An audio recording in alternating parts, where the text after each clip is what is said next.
ఓం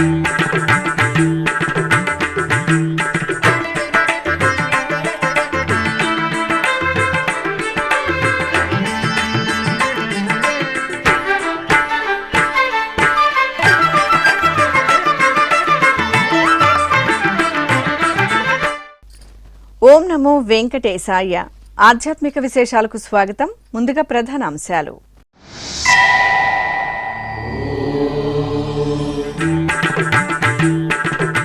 ఊంజల్ సేవ తిరుచి వాహనాలపై శ్రీ కోదండరాముని దివ్య దర్శనం.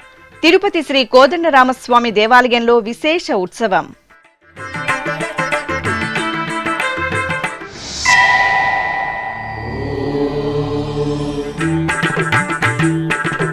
తిరుచి సేవలో శ్రీ కళ్యాణ వెంకన్న అనుగ్రహం. ఉత్సవ కాంతుల్లో శ్రీనివాస మంగాపురం.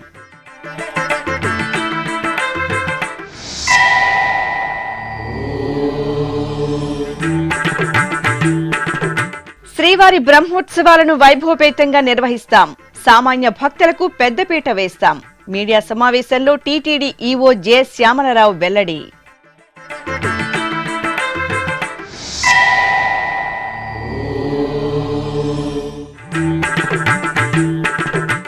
భక్తులకు మెరుగైన సౌకర్యాల దిశగా చర్యలు. తిరుపతిలో విస్తృతంగా పర్యటించిన టీటీడీ ఈవో శ్యామలరావు.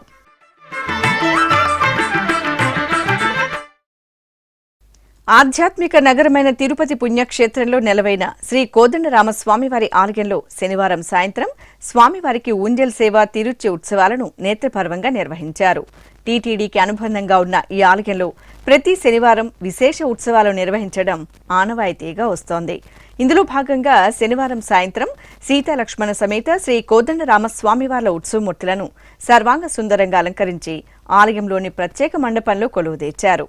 అనంతరం వేదం, నాదం, గాత్రం సహితంగా శ్రీ సీతాలక్ష్మణ సమేత శ్రీ కోదండరామస్వామి వారికి ఊంజల్ సేవను కనుల పండుగ నిర్వహించారు.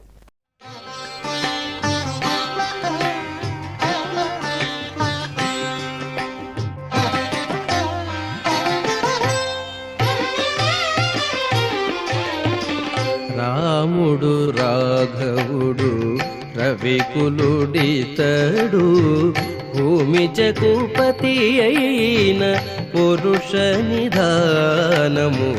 రాముడు రాఘవుడు రవికులుడితడు భూమి జగుపతి అయిన పురుష నిధానము. రాముడు రాఘవుడు.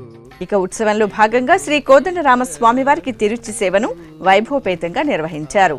సీతాలక్ష్మణ సమేత శ్రీ కోదండరామస్వామి వారిని బంగారు తిరుచిపై కొలువుదీర్చి విశేష పూజలు నిర్వహించి కర్పూర నీరాజనాలు సమర్పించారు. అనంతరం బాజా భజంత్రీలు, మంగళ వాయిద్యాల నడుమ తిరుచి ఉత్సవం వేడుకగా సాగింది. భక్తులు అడుగడుగునా శ్రీ కోదండరామునికి కర్పూర నీరాజనాలు సమర్పించి కనులారా దర్శించుకున్నారు. హరయపుత్ర కామేష్టియందు పరమాన్నమున పరగజనించిన పరబ్రహ్మము. హరయపుత్ర కామేష్టియందు పరమాన్నమున. టీటీడీకి అనుబంధంగా ఉన్న శ్రీనివాస మంగాపురం శ్రీ కళ్యాణ వెంకటేశ్వర స్వామివారి ఆలయంలో శనివారం సాయంత్రం తిరుచి ఉత్సవం ఘనంగా జరిగింది. ముందుగా ఆలయంలో శ్రీదేవి భూదేవి సమేత శ్రీ కళ్యాణ వెంకటేశ్వర స్వామివారి ఉత్సవమూర్తులను సుగంధ భరిత పుష్పమాలలు, స్వర్ణాభరణాలతో అందంగా అలంకరించి తిరుచిపై కొలువుదీర్చారు. ఆలయ అర్చకులు విశేష ఆరాధనలు నిర్వహించి కర్పూర హారతులు సమర్పించారు. అనంతరం మంగళ వాయిద్యాల నడుమ స్వామి అమ్మవార్లు ఆలయ మాడవీధుల్లో ఊరేగుతూ భక్తులకు అభయ ప్రదానం చేశారు. భక్తులు అడుగడుగున స్వామి అమ్మవార్లకు కర్పూర నీరాజనాలు సమర్పించి మొక్కుకున్నారు.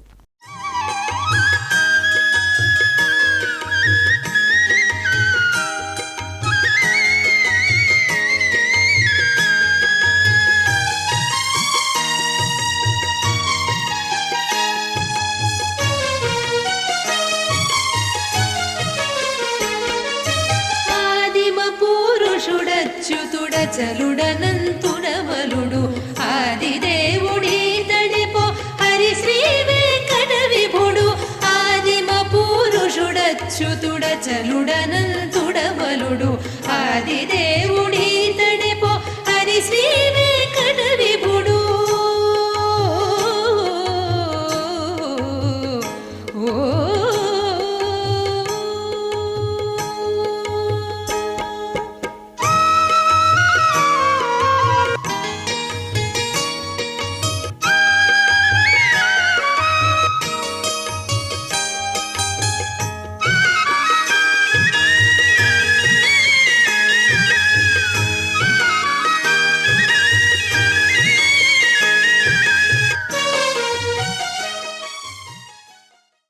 అక్టోబర్ 4 నుండి 12వ తేదీ వరకు తిరుమల శ్రీ వెంకటేశ్వర స్వామివారి బ్రహ్మోత్సవాలు వైభవంగా జరగనున్నాయి. ఈ సందర్భంగా టీటీడీ ఈవో జె శ్యామలరావు శనివారం తిరుమలలోని అన్నమయ్య భవనంలో అదనపు ఈవో సిహెచ్ వెంకయ్య చౌదరితో కలిసి సమీక్ష నిర్వహించారు. ఈ సమీక్షా సమావేశంలో టీటీడీ జేఈఓలు ఎం గౌతమి, వి వీరబ్రహ్మం, సివిఎండ్ఎస్ఓ శ్రీధర్, ఎస్వీబీసీ సీఈఓ షణ్ముఖ్ కుమార్, వివిధ శాఖల అధికారులు పాల్గొన్నారు. ఈ సందర్భంగా ఈవో జె శ్యామలరావు మాట్లాడుతూ బ్రహ్మోత్సవాలు విజయవంతంగా నిర్వహించడానికి అన్ని శాఖల అధికారులు సమన్వయంతో పనిచేయాలని ఆదేశించారు. తిరుమలకు వచ్చే భక్తులకు వసతి, అన్నపానీయాలకు ఇబ్బంది లేకుండా ఏర్పాట్లు చేయాలని సూచించారు. ముఖ్యంగా పోలీసు యంత్రాంగం, టీటీడీ నిఘా భద్రతా విభాగం భద్రతా ఏర్పాట్లు చేపట్టాలని సూచించారు. అనంతరం జరిగిన మీడియా సమావేశంలో ఈవో మాట్లాడుతూ శ్రీవారి బ్రహ్మోత్సవాలలో సామాన్య భక్తులకు పెద్దపీట వేసేలా టీటీడీ పలు నిర్ణయాలు తీసుకుందని వెల్లడించారు. ఆర్జిత సేవలు, బ్రేక్ దర్శనాలు, ప్రత్యేక ప్రవేశ దర్శనాలను రద్దు చేయడంతో పాటు భక్తులందరికీ మెరుగైన సౌకర్యాలు కల్పించడానికి పటిష్టంగా ఏర్పాట్లు చేస్తున్నామని వివరించారు. ఓం నమో వెంకటేశాయ. ఈ సంవత్సరం శ్రీవారి సాలకట్ల బ్రహ్మోత్సవాలు అక్టోబర్ 4 నుంచి 12 దాకా జరుగుతాయి. అలాగే ఉదయం 8 నుంచి 10 గంటల దాకా, అలాగే రాత్రి 7 నుంచి 9 గంటల వరకు వాహన సేవలు జరుగుతాయి. అక్టోబర్ 8వ తారీఖున గరుడ వాహన సేవ సాయంత్రం 6:30 గంటలకు జరుగుతుంది. అక్టోబర్ 4వ తేదీన సాయంత్రం రాష్ట్ర ముఖ్యమంత్రి వర్యులు, రాష్ట్ర ప్రభుత్వం తరపున స్వామివారికి పట్టు వస్త్రాలు సమర్పిస్తారు. అనంతరం పెద్ద శేష వాహన సేవలో పాల్గొంటారు. ఈ సమయంలో భక్తుల రద్దీ ఎక్కువగా ఉంటుంది కనుక నార్మల్ గా జరిగే ఆర్జిత సేవలు, ప్రత్యేక దర్శనాలు ఇవన్నీ కూడా రద్దు చేయడం జరిగింది. అలాగే లడ్డూల విషయానికి వస్తే 7 లక్షల లడ్డూలు బఫర్ స్టాక్ లో ఉంచుకోవడం జరుగుతుంది. ఎందుకంటే ఎక్కువ రిక్వైర్మెంట్ ఉంటుంది కాబట్టి దానికి కూడా తగిన ఏర్పాట్లు చేసుకోవడం జరుగుతుంది. అలాగే భద్రతకు సంబంధించి టీటీడీ విజిలెన్స్ అండ్ సెక్యూరిటీ విభాగం, అలాగే డిస్ట్రిక్ట్ అడ్మినిస్ట్రేషన్, డిస్ట్రిక్ట్ పోలీసు అందరితో కూడా కోఆర్డినేట్ చేసుకుని ఈ భద్రతా ఏర్పాట్లు కూడా కరెక్ట్ గా జరిగేలాగా ఏర్పాట్లు చేసుకుంటున్నాము, కోఆర్డినేట్ చేసుకుంటున్నాము. అదేవిధంగా గరుడ సేవ రోజు ఎక్కువ మంది భక్తులు వస్తారు కాబట్టి అదనంగా భద్రతా ఏర్పాట్లు కూడా చేయడం జరుగుతుంది. ఒక కమాండ్ కంట్రోల్ సెంటర్, అలాగే బ్రహ్మోత్సవాల కోసం ఒక ప్రత్యేకమైన సెల్ ఒకటి ఓపెన్ చేయడం జరుగుతుంది. అలాగే ఇంజనీరింగ్ విభాగానికి సంబంధించి వివిధ రకాల ఇంజనీరింగ్ పనులు చేయాల్సిన అవసరం ఉంది. అవన్నీ కూడా పనులు చురుగ్గా జరుగుతున్నాయి. తర్వాత భక్తులను ఆకట్టుకునేలా బ్రహ్మోత్సవాల రోజుల్లో విద్యుత్ దీపాలంకరణ చేయడం ఇవన్నీ కూడా చేస్తున్నాము. తర్వాత వాహన సేవలు వీక్షించేందుకు మాడ వీధుల్లో పెద్ద డిజిటల్ స్క్రీన్లు కూడా ఏర్పాటు గురించి చర్చించడం జరిగింది. అవి కూడా ఏర్పాటు చేయడం జరుగుతుంది. అలాగే ఈ సమయంలో అక్టోబర్ 4 నుంచి 12 దాకా కాటేజ్ దాతలకు గదులు కేటాయింపు ఉండదు. తిరుమలలో మనకున్న అకామిడేషన్ తక్కువగా ఉంది కాబట్టి, గదులు తక్కువగా ఉన్నాయి కాబట్టి వసతి దొరకని, లేకపోతే గదులు దొరకని భక్తులు తిరుపతిలోనే ఉండేలాగా ఏర్పాటు చేసుకోవాలని కోరుతున్నాము దొరకని వాళ్ళకి. అలాగే భక్తులు ఎక్కువ మంది వస్తారు కాబట్టి పారిశుద్ధ్య పనులు మీద ప్రత్యేక దృష్టి పెట్టడం జరిగింది. అలాగే దానికి సంబంధించి ఎడిషనల్ అరేంజ్మెంట్స్, స్టాఫ్ ని పెట్టుకోవడం ఎక్కువగా, తర్వాత అదనపు టాయిలెట్స్ పెట్టడం ఇవన్నీ కూడా ఏర్పాట్లు చేసుకుంటున్నాము. అలాగే అన్నప్రసాదాలు కూడా ఎక్కువ సంఖ్యలో ప్రొవైడ్ చేస్తాం కాబట్టి అక్కడ కూడా అదనంగా సిబ్బందిని తీసుకోవడం, అదనంగా మెటీరియల్స్ ప్రొక్యూర్ చేసుకోవడం ఇవన్నీ కూడా ఏర్పాటు చేసుకుంటున్నాము. క్యూ లైన్ లో ఉన్న వాళ్ళకి కూడా అన్నప్రసాదాలు, పాలు, అల్పాహారం ఇవన్నీ కూడా ఇబ్బంది లేకుండా ఆ అరేంజ్మెంట్స్ కూడా చేసుకుంటున్నాము. అలాగే ఎక్కువ భక్తులు ఉంటారు కాబట్టి అక్కడ వైద్య సేవలకు సంబంధించి ఎవరికైనా ఎమర్జెన్సీ ఉన్నా ఇదైనా చూసుకోవడానికి ఎక్కువ మందిని స్టాఫ్ని ప్రొవైడ్ చేయడం, మనకున్న వివిధ మెడికల్ ఇన్స్టిట్యూట్స్ నుంచి ఇక్కడికి డెప్యుటేషన్లో తెచ్చుకుని ఇక్కడ అవసరమైతే అడిషనల్గా ఎంగేజ్ చేసుకుని వాళ్ళందరికీ కూడా డ్యూటీస్ వేసి భక్తులకు ఇబ్బంది లేకుండా చూసుకునే విధంగా కూడా మేము ఏర్పాటు చేసుకుంటున్నాము. అలాగే శ్రీవారి సేవకులు ఇంతకుముందు ఉన్న వాళ్ళకన్నా అడిషనల్గా రిక్వైర్మెంట్ తీసుకుని ఆల్రెడీ వాళ్ళని అరేంజ్ చేసుకోవడం జరుగుతుంది. వాటికి కూడా ప్లానింగ్ చేస్తున్నాము. వాళ్ళ సేవలు ఉపయోగించుకొని వివిధ విభాగాల్లో ఇబ్బంది లేకుండా చూసుకునే విధంగా. అలాగే ఎస్విబిసి ద్వారా వాహన సేవల ప్రత్యక్ష ప్రసారం కూడా జరుగుతుంది. అలాగే వివిధ సాంస్కృతిక కార్యక్రమాలు, టిటిడి హిందూ ధర్మ ప్రచార పరిషత్, అలాగే ధార్మిక ప్రాజెక్టుల ఆధ్వర్యంలో వివిధ రాష్ట్రాల నుంచి కళా బృందాలు ఈ వాహన సేవల ప్రదర్శనలో పాల్గొంటారు. గరుడ సేవకి ప్రత్యేకంగా ఏర్పాట్లు చేస్తున్నాము. అలాగే అన్ని విభాగాలు కూడా వారికి సంబంధించిన యాక్షన్ పాయింట్స్ ఉన్నాయి క్లియర్ గా. సో దాని ప్రకారం వాళ్ళు కూడా ఏర్పాట్లు చేసుకున్నారు. త్వరలోనే ఆ ఏర్పాట్లన్నీ కంప్లీట్ చేసుకుంటాము. తిరుమలలో నీటి లభ్యతపై ఎలాంటి అపోహలు అవసరం లేదని, శ్రీవారి దర్శనార్థం విచ్చేసే భక్తులకు ఎలాంటి అసౌకర్యం కలగకుండా ప్రత్యామ్నాయ ఏర్పాట్లు చేస్తున్నామని టీటీడీ ఈవో జె శ్యామలరావు వెల్లడించారు. తిరుమలలోని అన్నమయ్య భవన్లో శనివారం టీటీడీ ఇంజనీరింగ్ అధికారులు, తిరుపతి మున్సిపల్ కార్పొరేషన్ అధికారులతో ఆయన సమీక్ష నిర్వహించారు. అనంతరం జరిగిన మీడియా సమావేశంలో ఈవో శ్యామలరావు మాట్లాడుతూ, తిరుమలలో నీటి కొరతను అధిగమించడానికి ముందస్తుగా పటిష్ట కార్యాచరణను రూపొందించామని వివరించారు. వాటర్కి సంబంధించి అంటే లాస్ట్ ఇయర్కి కంపేర్ చేస్తే లాస్ట్ ఇయర్ ఆగస్టులో ఉన్న పొజిషన్కి ఇప్పటికీ చూస్తే మనకి వాటర్ అవైలబిలిటీ తక్కువ ఉంది. మనకున్న 5 డ్యామ్స్లో last year availability 6,216 lakh gallons. అలాగే ఈ సంవత్సరం 5,770 lakh gallons. పెద్ద తేడా లేదు, కొంచెం తక్కువ ఉంది కంపేరిటివ్లీ. బట్ కళ్యాణి డ్యామ్కి వస్తే last year 14,794 litres lakh gallons ఉంది ఈ టైంకి. బట్ ఈసారి 4,616 lakh gallons మాత్రమే ఉంది. అంటే ఆల్మోస్ట్ 1/3 అనుకోండి, వాటర్ తక్కువగా ఉంది. సో ఇదే కన్సర్న్ మనకి. దీనివల్ల ఏంటంటే మనకున్న available water as on today మనకి 130 days వస్తుంది. మనకి జనరల్ గా ఇన్ఫ్లోస్ అనేవి అక్టోబర్ నవంబర్లో వస్తాయి కదా మనకి ఎక్కువగా వచ్చేది. కళ్యాణి కానీ మనకున్న 5 డ్యామ్స్ కూడా అక్టోబర్ నవంబర్ దాకా వస్తాయి. బట్ ఈ ఇష్యూస్ గురించి మున్సిపల్ కార్పొరేషన్ కూడా 25 lakh gallons పర్ డే తీసుకుంటాము. మన డ్యామ్స్ నుంచి 18 lakh gallons పర్ డే తీసుకుంటాం. ఓవరాల్ గా 43 lakh gallons పర్ డే మనం తీసుకుంటాం. అంటే 43 lakh gallons per day requirement లో 25 lakh gallons municipal corporation of Tirupati నుంచి వస్తుంది. మిగిలిన 18 lakh మన ఓన్ సోర్సెస్ నుంచి తీసుకుంటాం. ఈ 25 lakh ని ఆగ్మెంట్ చేయమని చెప్పేసి అడిగాము. సో దానికి మున్సిపల్ కార్పొరేషన్ వాళ్ళు ఒప్పుకున్నారు.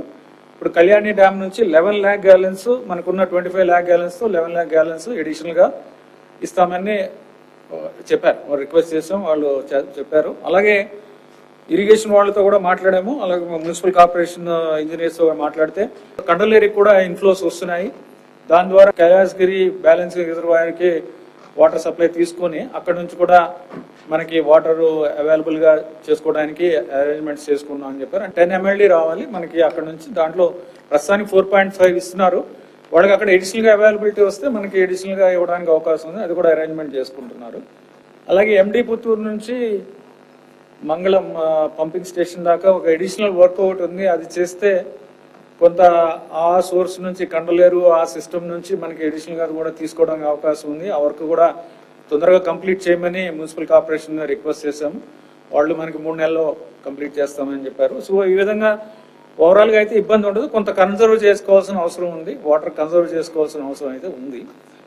అంటే యాజ్ ఏ కంటిన్యూన్సీ చూసుకోవాలి కాబట్టి ఇన్ కేసు ఏమన్నా మాన్సూన్స్ లో కొంత తేడా వస్తే మనకి అది మనం కన్సర్వ్ చేసుకుని జాగ్రత్తగా చూసుకోవాలి కాబట్టి సో దానికి ఈ కన్సర్వేషన్ మెజర్స్ కూడా ఇన్ఫార్మ్ చేయడం జరిగింది.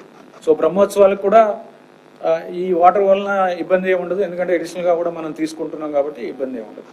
నెల్లూరు జిల్లా జొన్నవాడలోని శ్రీ మల్లికార్జున స్వామి కామాక్షితాయి దేవస్థానంలో సామూహిక కుంకుమార్చనలు ఘనంగా జరిగాయి. ఆలయంలోని ఉత్సవ మండపంలో ప్రత్యేకంగా అలంకరించిన వేదికపై శ్రీ కామాక్షి అమ్మవారి ఉత్సవమూర్తిని స్వర్ణాభరణాలు, పుష్పమాలలు, పట్టు వస్త్రాలతో అలంకరణ చేసి కొలువు తీర్చారు. అనంతరం అర్చక స్వాములు అమ్మవారి సన్నిధిలో భక్తులచే వేదోక్తంగా కుంకుమార్చనలు జరిపారు. భక్తులు సామూహికంగా కుంకుమార్చనలో భక్తి శ్రద్ధలతో పాల్గొని అమ్మవారిని సేవించారు.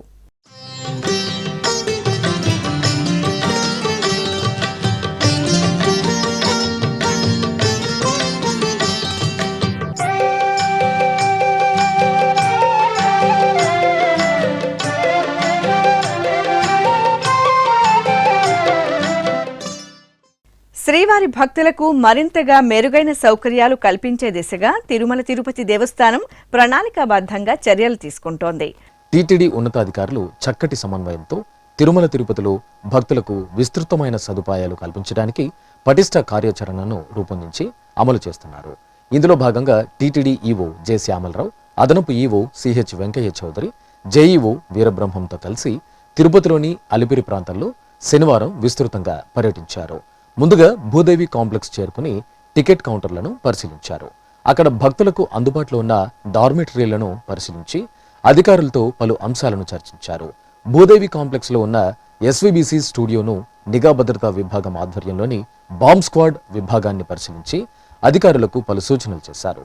అనంతరం అలిపిరి పాదాల మండపంలో శ్రీ వెంకటేశ్వర స్వామివారిని దర్శించుకుని పాదాలను శిరస్సుపై ధరించి ప్రదక్షిణ చేశారు. తర్వాత అలిపిరి సోపాన మార్గాన్ని పరిశీలించి భక్తులకు కల్పించాల్సిన సదుపాయాలపై ఆరా తీశారు. ఆపై గరుడా కూడలి వద్ద లగేజీ కేంద్రాన్ని పరిశీలించారు.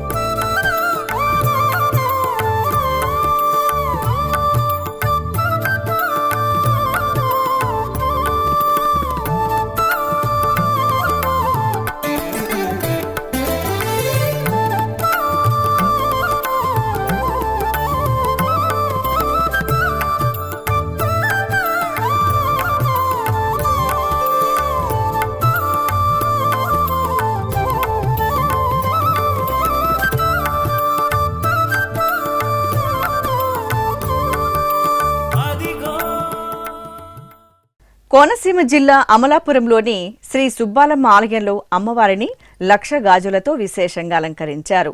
గర్భాలయంలో కొలువైన అమ్మవారిని అర్చక స్వాములు వర్ణమయ గాజులు, రజత కవచం, పసుపు, కుంకుమ, వివిధ ఆభరణాలతో గౌరీదేవిగా విశేష అలంకరణ చేసి పూజాధికారులు నిర్వహించారు. అనంతరం భక్తులచే కుంకుమ పూజలు నిర్వహించారు. లక్ష గాజుల అలంకరణలో అత్యంత శోభాయమానంగా దర్శనమిస్తున్న అమ్మవారిని భక్తులు భక్తి ప్రపత్తులతో దర్శించుకున్నారు. తిరుపతిలోని ఇస్కాన్ రాధా గోవిందుల కమల మందిరంలో ఈ నెల 25 నుండి 27వ తేదీ వరకు శ్రీకృష్ణాష్టమి వేడుకలను అంగరంగ వైభవంగా నిర్వహించడానికి ఏర్పాట్లు చేసినట్లు ఇస్కాన్ అధ్యక్షులు రేవతి రమణదాస్ తెలిపారు.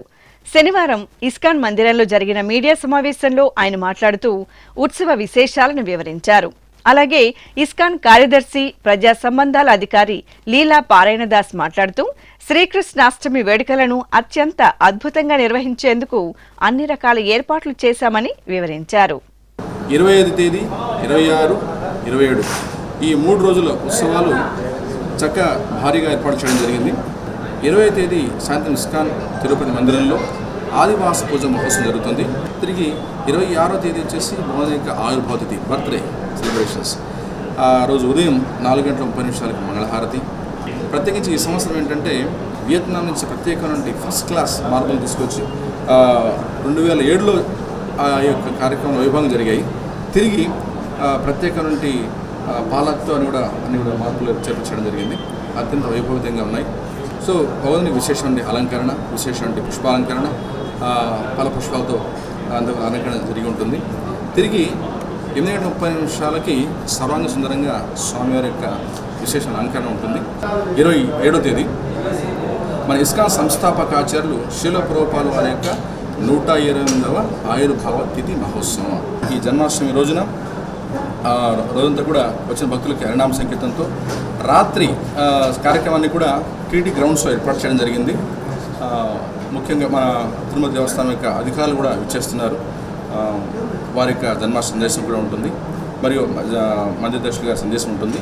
తిరిగి 12 గంటల సమయంలో స్వామివారికి శ్రీ రాధాగోవిందుల వారికి అభిషేకం జరుగుతుంది.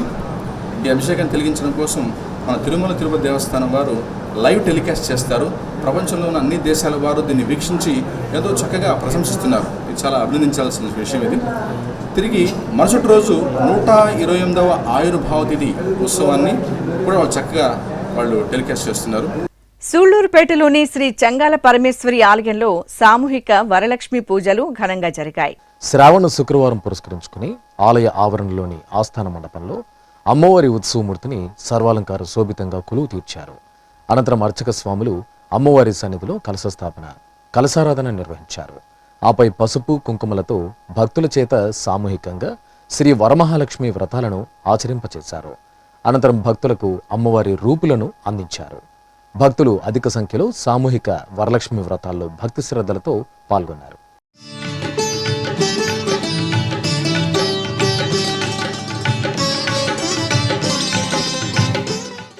అమలాపురం కల్వ కొలను వీధిలోని కనకదుర్గమ్మ వేప చెట్టుకు శతాబ్దాల చరిత్ర ఉంది. వందల సంవత్సరాలుగా కనకదుర్గమ్మ వేప చెట్టు ఆలయంలో విశేష ఉత్సవాలు నిర్వహించడం ఆనవాయితీగా వస్తోంది. ఈ సందర్భంగా శ్రావణ శుక్రవారాన్ని పురస్కరించుకొని గండ దీపాల ఉత్సవాన్ని అత్యంత వైభవంగా నిర్వహించారు. తొలుత గర్భాలయంలో కొలువైన అమ్మవారికి అర్చక స్వాములు వర్ణమయ గాజులతో విశేష అలంకరణ చేసి ధూపదీప నైవేద్యాలు సమర్పించారు. ఉత్సవంలో భాగంగా విద్యుత్ దీప కాంతుల నడుమ రాత్రి వేలాది మంది భక్తులు శిరస్సున గండ దీపాలను ధరించి బాణాసంచా కోలాహలం మధ్య వేప చెట్టు అమ్మవారికి సమర్పించారు. తిరుపతిలోని స్విమ్స్ విశ్వవిద్యాలయం ఆధ్వర్యంలోని శ్రీ పద్మావతి మహిళా వైద్య కళాశాలలో శనివారం చిన్నపిల్లల గుండె శస్త్రచికిత్సల నిపుణులతో జాతీయ సదస్సు ఘనంగా ప్రారంభమైంది. స్విమ్స్ విశ్వవిద్యాలయం శ్రీ పద్మావతి చిన్నారుల హృదయాలయం ఆధ్వర్యంలో 2 రోజుల పాటు నిర్వహించే ఈ సదస్సుకు దేశవ్యాప్తంగా 150 మంది చిన్నారుల గుండె శస్త్రచికిత్స నిపుణులు విచ్చేశారు. ఈ సందర్భంగా పలువురు గుండె శస్త్రచికిత్స నిపుణులు క్లిష్టమైన సర్జరీలపై సదస్సును ఉద్దేశించి ప్రసంగించారు. ఈ సందర్భంగా SVIMS director doctor RV Kumar Sri Venkateswara Bhakti ఛానల్తో మాట్లాడుతూ ఈ సదస్సుతో స్విమ్స్ శ్రీ పద్మావతి చిన్నారుల హృదయాలయం మరింత ఇనుమడిస్తుందని పేర్కొన్నారు. ఈ సదస్సులో శ్రీ పద్మావతి చిన్నారుల హృదయాలయం డైరెక్టర్ డాక్టర్ శ్రీనాథరెడ్డి, వివిధ ప్రాంతాల నుండి విచ్చేసిన డాక్టర్లు, విద్యార్థులు పాల్గొన్నారు. ఓం వెంకటేశాయ. ఈరోజు society for paediatric cardiac surgeons of India అంటే చిన్నపిల్లల గుండె శస్త్రచికిత్స నిపుణులు మొత్తం దేశంలో ఉన్న చాలామంది, దాదాపు 150 మంది మన పద్మావతి విమెన్స్ మెడికల్ కాలేజ్ ప్రాంగణంలో సమావేశమై ఉన్నాం. ఈ సమావేశాన్ని స్విమ్స్ మరియు శ్రీ పద్మావతి చిల్డ్రన్ హాస్పిటల్ సంయుక్తంగా నిర్వహిస్తూ ఉన్నాం. ఇక్కడ ఒకరోజు వివిధ రకాలైనటువంటి సంక్లిష్టమైన గుండె ఆపరేషన్ల మీద ఎక్స్పర్ట్స్తో ఉపన్యాసాలు ఏర్పాటు చేశాం. అలాగే రేపు ఉదయం హార్ట్ మోడల్స్ మీద చిన్నపిల్లల గుండెల ఆపరేషన్లు ఎలా చేయాలి అనేటువంటి వర్క్షాప్ కూడా నిర్వహిస్తున్నాం. ఇది మన స్విమ్స్కి చాలా గర్వకారణమైనటువంటి విషయము. దాదాపు దేశమంతా 150 మంది పీడియాట్రిక్ కార్డియాలజిస్టులు, సర్జన్సు, అలాగే స్టూడెంట్స్ కూడా ఇక్కడ వచ్చి ఈ యాక్టివిటీలో పార్టిసిపేట్ చేస్తూ ఉన్నారు. దీనివల్ల పేషెంట్ కేర్ కూడా చాలా ఇంప్రూవ్ అవ్వటము, అంతేకాకుండా అకాడమిక్స్లో భారతదేశ స్థాయిలో మన స్విమ్స్ మరియు పద్మావతి చిల్డ్రన్ హాస్పిటల్ ఒక మంచి స్థానాన్ని సంపాదించుకున్నట్లు అవుతుంది. పూర్ణము వెంకటేశ్వర. ప్రసిద్ధ క్షేత్రమైన మంత్రాలయంలో శ్రీ రాఘవేంద్ర స్వామి 353వ సప్తరాత్రోత్సవ వేడుకలు వైభవంగా జరుగుతున్నాయి. వేడుకల్లో భాగంగా శ్రీ ప్రహ్లాదరాయ స్వామి అశ్వవాహనంపై విహరించారు. ఆలయంలో ఊంజల మండపంలో శ్రీ ప్రహ్లాదరాయ స్వామి వారి ఉత్సవమూర్తిని స్వర్ణాభరణాలు, వర్ణమయ గజ పూలమాలలతో మనోహరంగా అలంకరించి అశ్వవాహనంపై కొలువు తీర్చారు. అనంతరం మధ్వ సంప్రదాయ రీతిలో అర్చక స్వాములు ఊంజల సేవను నిర్వహించారు. ఆపై మంగళ వాయిద్యాలు, భాజా భజంత్రీలు, భక్తుల కోలాటాల నడుమ శ్రీమఠం ప్రాకారంలో స్వామివారిని ఊరేగించారు. భక్తులు అధిక సంఖ్యలో స్వామివారి అశ్వవాహన సేవలో భక్తి ప్రపతులతో పాల్గొన్నారు.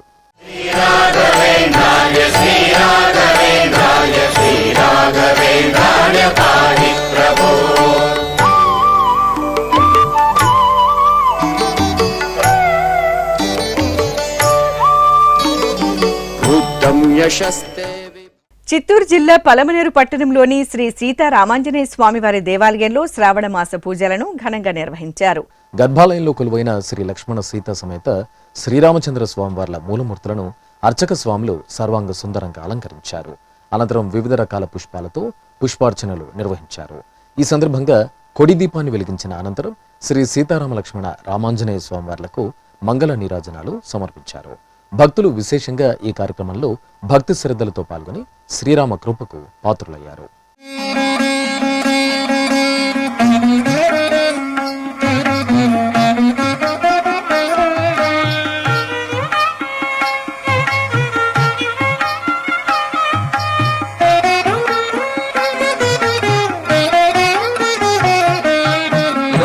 రామచంద్రుడితడు రఘువీరుడు కామిత బలమూలియగలిగనిన్నరికి.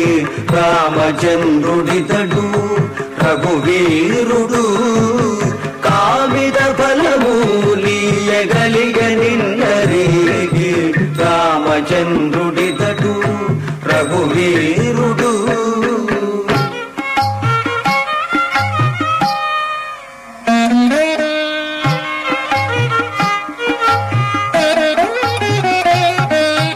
గౌతము భార్య పాలిటి కామధేను విగడు గాదల గౌసికు పాలి కల్పవృక్షం.